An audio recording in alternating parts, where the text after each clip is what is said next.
এটা কেউই রাখে না। এটা এটা যে কোনো দলই ইলেকশনের আগে বহুত কিছু বক্তব্য দেয়, মানে অনেক কিছুই বলে, কিন্তু কাজে এটা দেখায় না, এটা কাজে হয় না।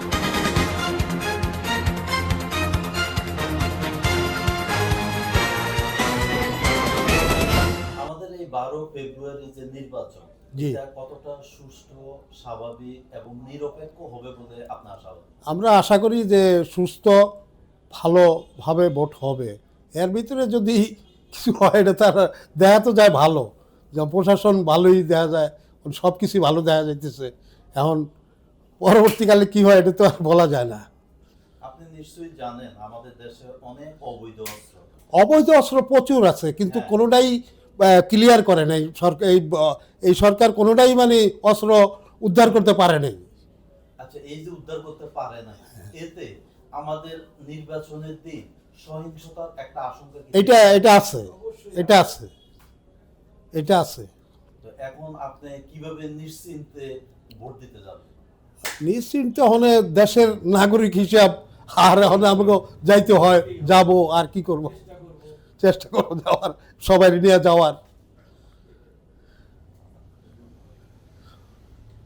আরেকটা বিষয়, এই যে বিভিন্ন দল জি, এবং বিএনপিও ইশতেহার ঘোষণা করেছে, জি, মানে তারা আমাদের জন্য কি করবে ক্ষমতায় আসলে, এসব প্রকাশ করছে। সেখানে দেখা গেছে যে একজন রাষ্ট্রপতির মেয়াদ 10 বছর ওরা করবে বিএনপির ইশতেহারে, আর একটা হচ্ছে উপরাষ্ট্রপতি নামে একটা পদ সৃষ্টি করবে। জি। এই যে দুইটা জিনিস, এটা আমাদের এই সময়ের সাথে কতটা সঙ্গতিপূর্ণ বলে আপনি মনে করেন? কতটা এখন কাজে না গেলে তো বোঝা যাবে না কতটুকু ভালো মন্দ করতে পারে, অনেক এটার এই তো বোঝা যায় না। না, এমনি তো রাষ্ট্রপতির মেয়াদ হচ্ছে 5 বছর, 5 বছর। ওরা বাড়িয়ে 10 বছর করবে। এটা কি জি, আমাদের জন্য ভালো হবে বলে আপনি মনে করেন? না আগে যে 5 বছর ছিল, 5 বছর থাকাটাই মনে হয় ভালো। আর উপরাষ্ট্রপতি আর একটা পদ সৃষ্টি করবে, জি, এইটা আমাদের জন্য আপনি কতটুকু ভালো মনে করেন? ওটা আমার ঠিক জানা নাই, ওখানে আমি এটা আপনার বলবো, এটা আমি বলতেও পারি না।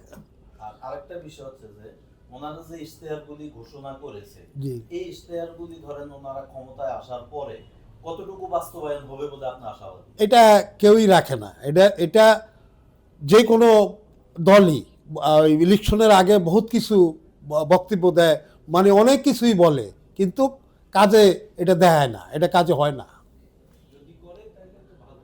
আরেকটা বিষয় হচ্ছে যে সবাই আমাদেরকে স্বপ্ন দেখাচ্ছে, জি, আমরা যে স্বপ্নের দেশটা গড়তে চাই বা যে স্বপ্নের দেশটা আমরা দেখতে চাই, তারা যারা ক্ষমতায় আসবে তারা আমাদের সেই স্বপ্নটা কতটুকু পূরণ করবে বলে আপনি মনে করেন?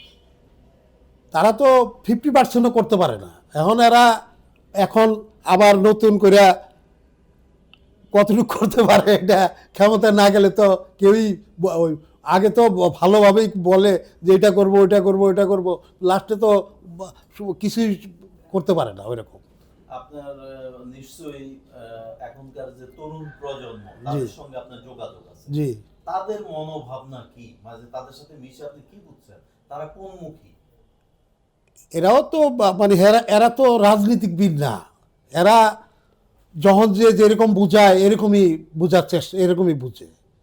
আসলে রাজনীতিবিদ যারা, এরাই তো ঠিক না। এদেরকে যা বুঝায় তাই এরা বুঝে, ওদিকেই করে।